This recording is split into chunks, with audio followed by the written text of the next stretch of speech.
Welcome to my channel. Don't forget to subscribe. My name is Sarah. I'm 27, and my golden child sister stole my husband, then my parents chose her side.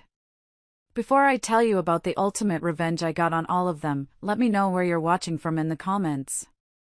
The bell on the door of my shop chimed, a pleasant little sound I usually loved. It was a crisp Chicago afternoon, and through the big glass window of Sarah's garden, the city felt alive. Inside, everything was calm. Rows of amber glass bottles filled with the organic skincare I'd built from nothing were lined up on clean, reclaimed wood shelves. The air smelled of lavender and chamomile. It was my sanctuary. My success. And then I saw her. For a second, my brain refused to process it. It was like seeing a ghost from a past life. But it was her. Jessica. She looked wrecked. The designer clothes were gone, replaced by a thin, worn-out coat that wasn't nearly warm enough for the weather. Her usually perfect blonde hair was thrown into a messy bun, and dark, hollowed-out circles framed her eyes. And in her arms, bundled in a cheap-looking blanket, was a baby. My blood ran cold. I didn't move. I just stood behind the counter, my hands flat on the cool marble, watching her hesitate by the door. She looked around my shop, at my dream made real, and I saw a flicker of the old jealousy in her eyes before it was swallowed by desperation. Finally, she took a shaky step forward. "Sarah," she said, her voice thin and cracked. I didn't answer. I just stared. 2 years. 2 years since she, my husband, and my parents had shattered my entire world, and now here she was. I didn't know where else to go, she stammered, clutching the baby tighter. I need help, Sarah. Please. Help. She wanted my help. To understand the ice that filled my veins when she said that word, to understand why I felt nothing but the cold, hard satisfaction of justice looking at the wreckage she'd become, you have to go back. Back to a small house in Ohio, where I learned that in my family, there were only 2 roles. And I was never, ever meant to be the star. Growing up, my sister Jessica was the sun. And I was the shadow she cast. She was 3 years older, blonde, confident, everything my parents wanted in a daughter. I wasn't a bad kid. I was just quiet. I liked sketching in my notebook and experimenting with lotion recipes in the kitchen. Jessica liked being the center of attention, and my parents were more than happy to oblige. I'll never forget when I was 10. I was obsessed with art, and I found a local summer program for young artists. I begged my mom to sign me up. I had a whole portfolio of sketches to show her. She glanced at them and gave me that tight, polite smile. "Maybe next year, sweetheart," she said, her classic line. "Money's tight right now. You understand." I understood. Until 2 weeks later, when Jessica decided on a whim that she wanted to learn piano, and a brand new keyboard and a private instructor appeared like magic. Money wasn't tight for Jessica. It was only ever tight for me. It was 1,000 little cuts like that, every single day. For her 16th birthday, my parents scraped together enough money to buy her a used sedan. It wasn't fancy, but it was a car. It was freedom. For my 16th birthday, I got a small sheet cake from the grocery store with crooked lettering that said, "Happy birthday, Sarah." They even spelled my name wrong. The card said, "We are so proud of you." Proud of what? Surviving another year in the background? Their ultimate betrayal during those years, though, was my high school graduation. For Jessica, they rented out a banquet hall. They invited half the town. It was a massive affair, a celebration of their perfect daughter. When it was my turn, we had a small barbecue in the backyard. It felt more like an obligation than a celebration. I remember my dad clapping me on the shoulder, saying, "Well, we already did the big party for Jessica, so this is just more low-key." The words hung in the air, a perfect summary of my entire life, a low-key version of my sister's. I knew then I had to get out. I couldn't spend my life being the low-key daughter. so I worked my tail off in high school. I got straight A's, I volunteered, I did everything right. I got into one of the top cosmetic science programs in the country. This was it. This was my ticket out, my one shot to finally become someone they couldn't ignore. I remember the day I got the acceptance letter, my hands were shaking. I ran into the living room, ready to finally have a moment that was all mine. I held up the letter and said, I got in. Mom, Dad, I got in. My mother took the letter from my shaking hands. She read it, and a thin, tight smile appeared on her face. The same smile she'd used when I showed her my art sketches all those years ago. Well, that's wonderful, dear, she said, handing it back. It's a very good school. It looks expensive. My father chimed in from his armchair, not even looking up from the TV. Your mother's right, Sarah. We're still stretched pretty thin with Jessica's MBA payments. You know we don't have a separate college fund set aside for you. We'll have to see what's realistic. And just like that, the air went out of the room. My moment, the biggest achievement of my life, was reduced to a budget line item. A problem to be solved. There was no excitement, no "we're so proud of you," no celebration. It was just a new expense they hadn't planned for. An inconvenience. I ended up getting a mountain of student loans. I worked 2 part-time jobs all through college just to cover my rent and books. I barely scraped by. Meanwhile, Jessica had moved back home after getting her MBA. She didn't land her dream job right away, so my parents bent over backwards to make her comfortable. They turned the guest room into her own private apartment, paid her car insurance, and gave her a weekly allowance so she could go out with her friends without feeling stressed. She was 30 years old, living off my parents, while I was 20, working 40 hours a week on top of a full course load just to keep my head above water. The injustice of it was a constant, dull ache in my chest. When I'd come home for Christmas, exhausted and thin, my mom would say things like, "You need to take better care of yourself, Sarah." Then she'd turn around and offer to take Jessica on a shopping spree because she needed a new outfit for a job interview. If I mentioned I was struggling to pay a bill, my dad would give me a lecture on budgeting. But they'd co-sign a loan for Jessica to buy a new laptop because hers was getting a little slow. It wasn't just the money. It was the attention. The validation. I remember I won a small award for a skincare formula I developed in my junior year. I was so excited, I called home to tell them. My mom picked up. "Oh, that's nice, honey," she said, her voice distracted. "That's great. Hey, did I tell you? Jessica has a 3rd interview with that big marketing firm downtown. We have a really good feeling about this one." My achievement was a stepping stone to talk about Jessica's. My life was just the opening act for the main event. I learned early on that if I wanted something, I had to get it myself. If I wanted to be proud of something, I had to be proud on my own. Because in their eyes, I was just the other one. The responsible one. The one who didn't need their help because, frankly, they didn't have any help left to give. They had poured all their resources, their money, their hopes, their love, into their golden child. And for the rest of us, there was only whatever was left over. Usually, that was nothing. I promised myself that one day, I would build a life so successful, so full, that I wouldn't need anything from them ever again. I just never imagined that when I finally did, it would be the one thing my sister would decide she had to take from me. College was my escape, but it was also a grind. I spent my final year juggling classes, my internship, and a weekend job at a small, upscale boutique that sold artisanal cosmetics and perfumes.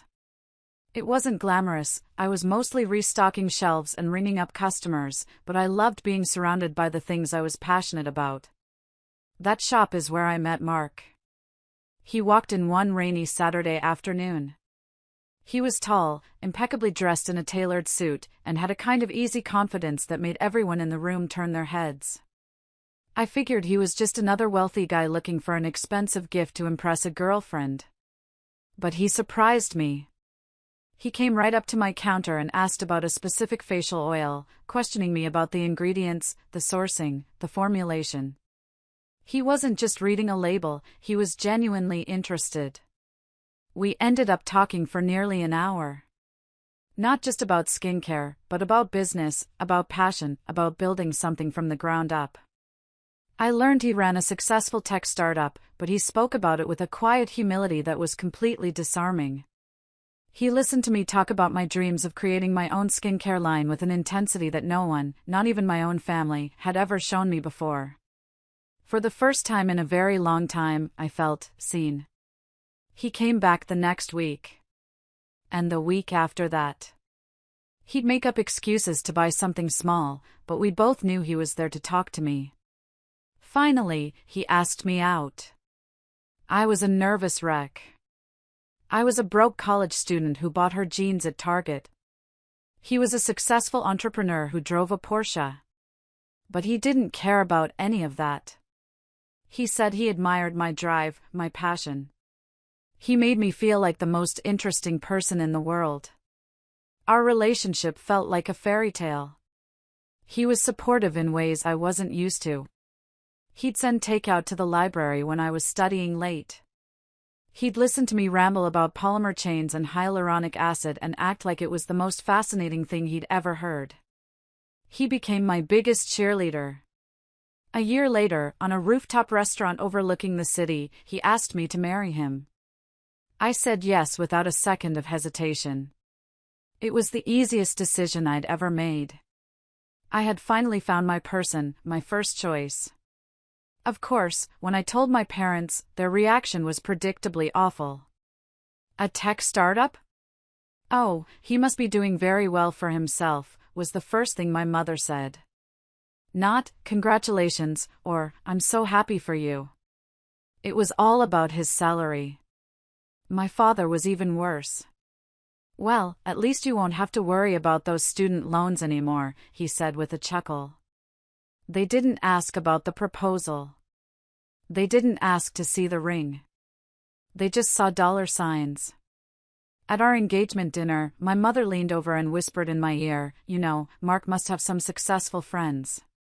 Jessica's been so unlucky in love. Maybe you could introduce her to someone."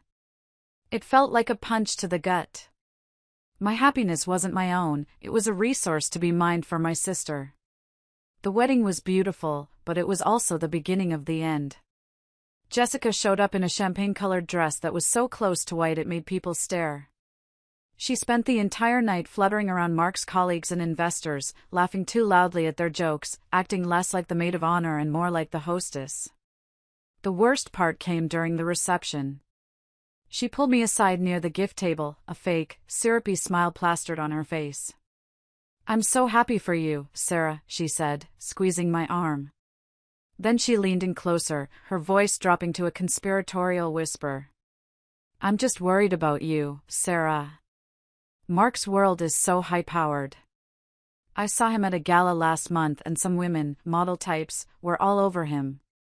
You need to keep a close eye on him, don't be too naive." I felt a chill run down my spine. It was such a strange, ugly thing to say on my wedding day.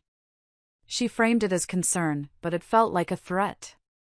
A little drop of poison slipped into my ear when I was at my absolute happiest.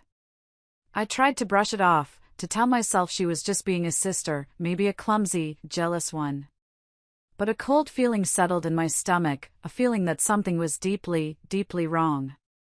If you're still listening, please help me by liking this video and commenting the number 1 below. It lets me know you gave me a like, and it tells me you're with me on this journey. Your support is a huge encouragement for me. Please, comment the number 1, and let me continue my story. The first year of our marriage was blissful. Mark was everything I'd ever dreamed of. He encouraged me to start developing my own product line in my spare time, even helping me set up a small lab in our guest room. I felt cherished, supported, and safe for the first time in my life. The little seed of doubt Jessica had planted on my wedding day withered and died. Or so I thought. About a month into our marriage, Jessica started showing up. Unannounced. At first, it was just a quick pop-in on a Saturday. Then it became a regular Tuesday afternoon thing. Then it was 3-4 times a week. She'd always have some flimsy excuse. Oh, I was in the neighborhood, or I was bored and just thought I'd come say hi. But she wasn't there to see me. If I was working in my lab, she'd barely glance in my direction. She'd make a beeline for the kitchen, where Mark was, or the living room, if he was watching TV. She was always perfectly dressed, full makeup, designer bag on her arm. She'd perch on a bar stool and watch him cook, laughing with this loud, theatrical laugh at everything he said. It made my skin crawl. She had this habit of touching him. A little brush of lint off his shoulder. A light touch on his arm as she made a point. It was all disguised as casual affection, but it felt possessive. Territorial. I tried to talk to Mark about it. I did it gently. Hey, don't you think it's a little weird how much Jessica is here? He just shrugged, not even looking up from his laptop. She's your sister, Sarah. She's probably just lonely. Don't be insecure. Insecure. The word was a slap in the face. It was the same as him saying, "You're crazy. You're overreacting." He made me feel like I was the problem. So I shut up. I tried to ignore the twisting in my gut every time her car pulled into our driveway. I tried to pretend the way she looked at my husband wasn't the way a predator looks at its prey. Things got worse. He started coming home from work later. It was always a late meeting or dinner with investors. I wanted to believe him. I really did. But I was living with a constant, low-grade hum of anxiety. My home, my sanctuary, no longer felt safe. It felt like enemy territory. The final straw came on a Thursday night. He was supposed to be home at 7 for dinner. At 9, he texted, "Just wrapping up. Be home soon." He didn't walk through the door until nearly midnight.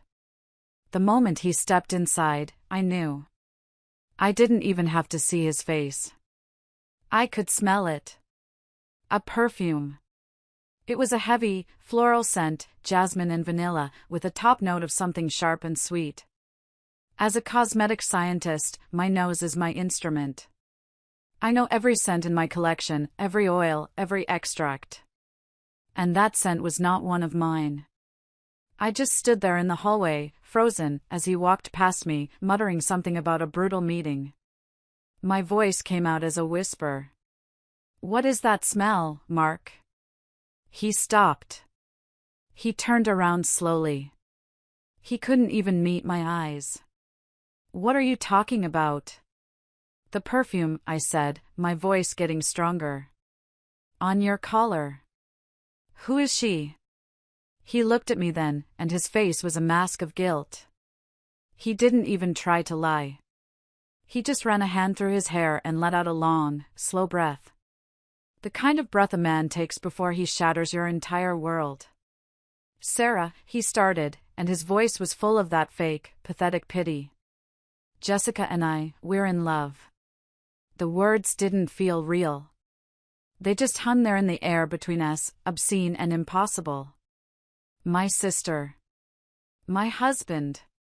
My brain just shut down. I didn't scream. I didn't cry. I felt nothing. It was like I was watching a movie of someone else's life falling apart. The next day, while he was at work, I packed a bag. I didn't know where I was going, I just knew I couldn't stay there. In a daze, I called my mom. I was desperate. I just needed a place to land for a few days, to figure out what to do. I told her everything, the words spilling out of me in a broken, numb rush. There was a long pause on the other end of the line. Then, my mother's voice, cool and distant. "Oh, honey. That's a lot. I'd love to help, but the house is under a full renovation right now. It's a complete mess. There's just no room." "Renovations?" They'd lived in that house for 30 years and had never so much as painted a wall. It was a lie. A cold, blatant lie. My hands trembling, I hung up and called my dad. I thought, maybe he'll be different. I told him the story. He cleared his throat. "It's just not a good time, sweetheart," he said, his voice awkward and strained. "You know how it is." I hung up the phone.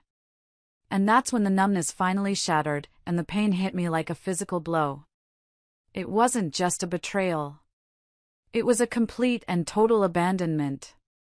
My husband, my sister, my mother, my father. In the space of 24 hours, I had lost my entire family. I was utterly, terrifyingly alone. The days that followed are a blur of pain and paperwork. I found a cheap, tiny apartment on the worst side of town, the kind with stained carpets and a permanent smell of dampness. I hired a lawyer, a tired-looking woman who gave me a sympathetic glance over her glasses. It didn't take her long to give me the bad news. "You signed a prenuptial agreement, Sarah," she said, tapping a thick stack of papers. "It's ironclad. In the event of a divorce, you waive any claim to his business assets and property acquired during the marriage." I remembered signing it. Mark had presented it as a simple formality, a way to protect his business partners.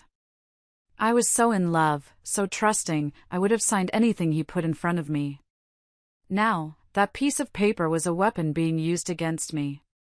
His lawyer was ruthless. I walked away from my marriage with nothing but my personal savings, which amounted to a few $1,000s.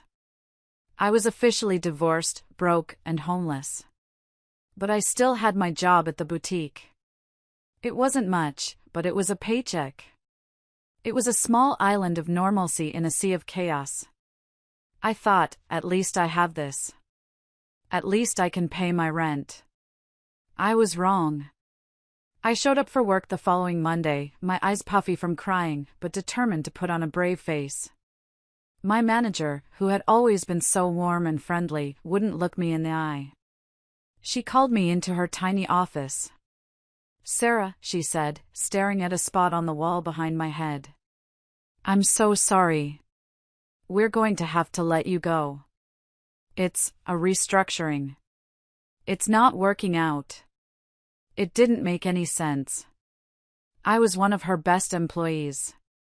I pleaded with her, asked her what I did wrong. She just kept muttering about corporate decisions and budget cuts. I walked out of that store in a daze, clutching my final paycheck. It felt like the universe was playing a sick joke on me. That evening, I got a text from Carol, an older woman I'd worked with. She was a kind, no-nonsense lady who had seen it all. "Meet me for coffee?" My treat. We met at a dingy little diner. She ordered me a slice of pie and slid it in front of me. "Eat," she said.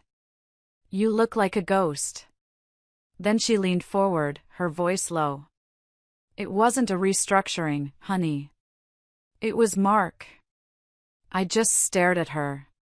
"He came into the store last week," she continued, her eyes full of fury on my behalf. "Spoke to the owner. Said you were unstable, that you were causing drama, and that your personal issues were bad for the business's reputation. The owner is a spineless coward who plays golf with Mark." He folded instantly. I felt a hot, white rage build in my chest, so intense it made me dizzy. It wasn't enough for him to destroy my heart, my marriage, my family. He had to destroy my livelihood, too. He had to salt the earth so nothing could ever grow again. But Carol wasn't finished. "And that's not all," she said, her voice even lower. I overheard the owner on the phone. "Mark called a few of our local suppliers, the ones you knew. The ones you told me you might want to work with someday. He told them you were untrustworthy. Warned them not to do business with you." That was the moment I truly understood the depth of his cruelty. It was a calculated, systematic annihilation of my life. He wasn't just leaving me, he was trying to erase me. When Carol dropped me off at my miserable little apartment, she pressed a crumpled wad of cash into my hand. "It's $200, she whispered, not letting me refuse. "For groceries." "You're a good kid, Sarah. Don't you let that monster win." I walked into my empty apartment, the crumpled bills clutched in my hand. An eviction notice had been taped to the door. I slid down to the floor, my back against the flimsy wood, and I just sat there in the darkness. I had no husband, no family, no job, no home, and a few $100s to my name. It wasn't just the bottom. It felt like I had crashed through the bottom and was still falling.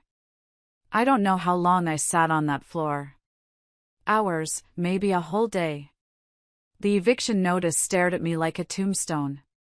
Every terrible thing my family had ever made me feel about myself echoed in that silence. You're not good enough. You're not smart enough. You're second best. I was so close to believing them. So close to just giving up. Then I thought about Carol's $200. I thought about the fury in her eyes. And I thought about Mark's smug, satisfied face as he systematically tried to destroy me. A different feeling started to bubble up through the despair. Not sadness. Rage. A cold, hard, clarifying rage. I got up off the floor. I walked into the tiny, grimy kitchen. I looked at my reflection in the dark window. And I thought, they took my husband. They took my home. They took my job. But they can't take what's in my head. The next day, I went to a credit union on the other side of town. I took the few $1,000s I had left from my savings and used it to secure a small, high-interest personal loan. It was a huge risk. It was barely enough to cover a few months' rent and the absolute basic supplies. But it was a start. My apartment became my laboratory. I bought beakers and hot plates from a second-hand science supply store. Because of what Mark had done, I couldn't use any of the local Ohio suppliers. It was a setback, but I was done with setbacks. I spent weeks researching, making calls, and finally found small, family-run farms in Oregon and North Carolina that would ship me the high-quality, organic ingredients I needed. It was more expensive. It was harder. And it made me more determined. Every single night, after working a soul-crushing temp job doing data entry, I would come home and work until 2 or 3 in the morning. My tiny kitchen table was covered in glass bottles and notebooks full of formulas. I poured every ounce of my pain, my anger, and my knowledge into those bottles. I wasn't just making face oils and serums. I was creating my own lifeline. I called my little brand Sarah's Garden. It was a promise to myself that something could still grow from the ashes. I started small, on Etsy. For months, I made almost nothing. A sale here, a sale there. I lived on instant noodles and cheap coffee. I was so close to the edge, my loan money dwindling with every rent check. I remember one night, staring at my bank account, with less than $100 in it, thinking, this is it. I failed. And then, it happened. A small beauty blogger from California, someone with a decent but not huge following, bought one of my serums. A week later, she posted a video review. She didn't just like it. She raved about it.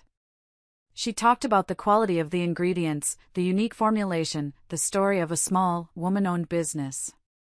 She called it her holy grail product. I woke up the next morning to the sound of my phone buzzing. And buzzing. And buzzing. It wouldn't stop. It was a flood of Etsy notifications. I had sold out of every single product I had. In one night. The momentum just kept building. That blogger's review was shared. Other bloggers bought my products. My little Etsy shop was featured on a popular website. The orders poured in, faster than I could fill them. I worked 18-hour days, my hands raw from bottling and labeling, my back aching. But I had never felt so alive. After 6 months of non-stop work, I had paid back my loan and had enough money saved to take the biggest leap of my life. I packed up my tiny apartment, left that town in Ohio without a single goodbye, and drove to Chicago. I found a small, affordable studio space in a quiet neighborhood. It wasn't much more than a single room with a concrete floor, but when I stood in the middle of it, holding the keys in my hand, I burst into tears. It wasn't just a studio. It was my escape. It was my new beginning. It was the first piece of ground in my new life that was completely, totally mine. 2 years passed. 2 years of grueling work, of reinvesting every penny back into the business, of slowly, carefully building Sarah's garden into something real.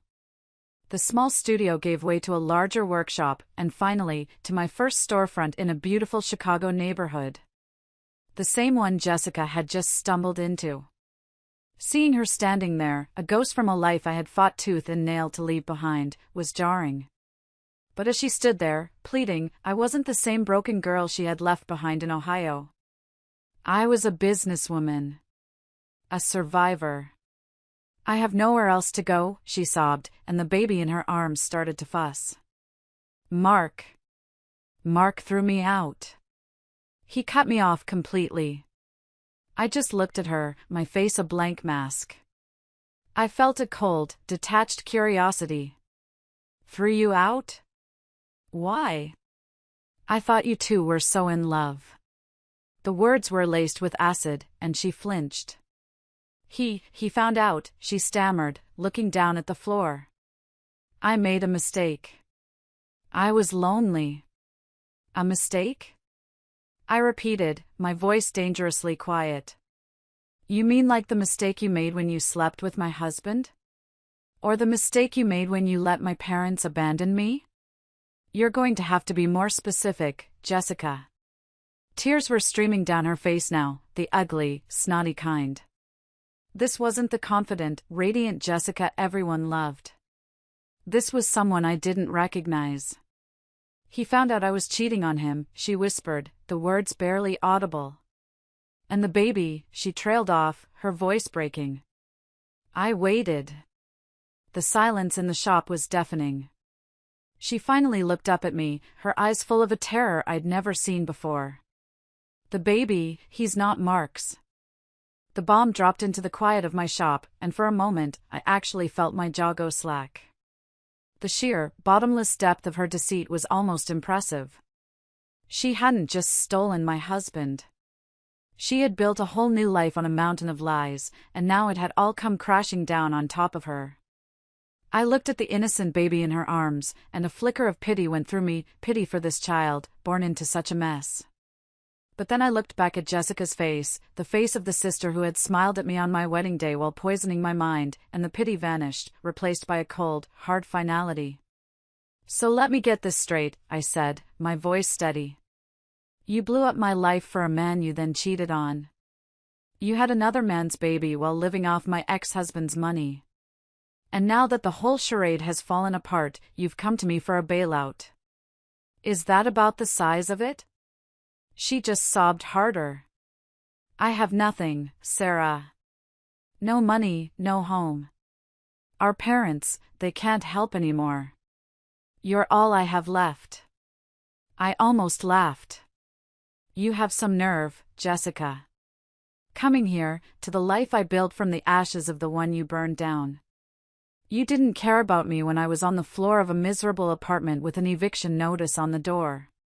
You didn't care when I was working 18-hour days to crawl out of the hole you all threw me in.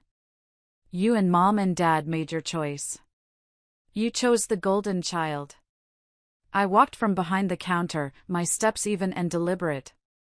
I walked past her, to the front door of my shop, and I opened it. The chilly Chicago wind swept inside. You are not my problem anymore, I said, my voice as cold and sharp as the wind. She looked at me, her mouth open, as if she truly couldn't believe I wouldn't save her. As if, after everything, she still expected me to play the part of the dutiful, forgotten sister. You made your choices, I said, looking her dead in the eye. Now you live with them. Or go to Mom and Dad. Just stay out of my life.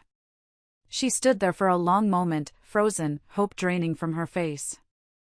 Then, with a final, broken sob, she turned and walked out of my shop, out into the cold, a desperate woman clutching the consequence of her own devastating choices. I watched her go, and then I reached out and pulled the heavy glass door shut. The bell chimed softly, and the click of the lock sliding into place was the most satisfying sound I had ever heard. Closing the door on Jessica was like closing the final chapter of a very long, very painful book. I didn't feel guilt. I didn't feel regret. I just felt quiet. For the first time, the ghosts of my past weren't just silenced, they were gone. In the months that followed, pieces of their downfall trickled back to me, not because I went looking, but because the world is a small place. I heard from an old acquaintance that Jessica's attempt to paint herself as a victim on social media had backfired spectacularly. She had tried to drag Mark's name through the mud, but in doing so, she revealed her own infidelity. It destroyed what was left of Mark's reputation in his industry. Potential investors backed out of a new venture, and his company, already struggling, was eventually sold for a fraction of its worth to cover his debts and the cost of a very messy second divorce. About a year after Jessica showed up at my shop, Mark showed up, too. He looked older, tired. The easy confidence was gone, replaced by a desperate, hollow look in his eyes. He tried to apologize. He said leaving me was the biggest mistake of his life. He said Jessica had ruined him. He actually had the audacity to ask if we could start over. I didn't even let him finish. I just looked at him and said, "The Sarah you knew is gone, Mark. You and my family destroyed her. The woman standing here built a life you have no place in." Then I told him to get out of my shop. He left without another word. As for my parents, they got the daughter they always invested in. After Jessica's life imploded, they did what they always did, they bailed her out. They sold the family home, the one they were so proud of, the one with no room for me, to pay off her staggering debts. I heard they now live in a cramped two-bedroom condo on the outskirts of town. My dad had to take a part-time job as a delivery driver to make ends meet, and my mom sews alterations out of their living room. They squandered their retirement, any potential inheritance they might have had, all for the daughter who gave them nothing back but trouble. They've never called to apologize. And me? Life is good. It's more than good. It's peaceful. Sarah's garden is thriving. We have 2 locations now and a national online presence. I built something beautiful and strong out of something ugly and broken. But the best part of my life has nothing to do with business. His name is David. He's an architect, a kind, funny, gentle man who loves me for who I am, not what I can do for him. He celebrates my successes as if they were his own and holds me when the memory of the past casts a rare shadow. We're getting married next spring. A small ceremony, with our chosen family, the friends who became my real support system. I'm even designing a custom scent for the wedding day, something that smells like hope and new beginnings. I finally have a life that is completely, totally mine. And it is beautiful. Thank you so much for listening to my story. It means the world to me to be able to share it. If any part of this resonated with you, what's one piece of advice you'd give to someone learning to stand on their own 2 feet again? Let me know in the comments below. And if you'd like to hear more stories, please don't forget to like this video and subscribe to the channel.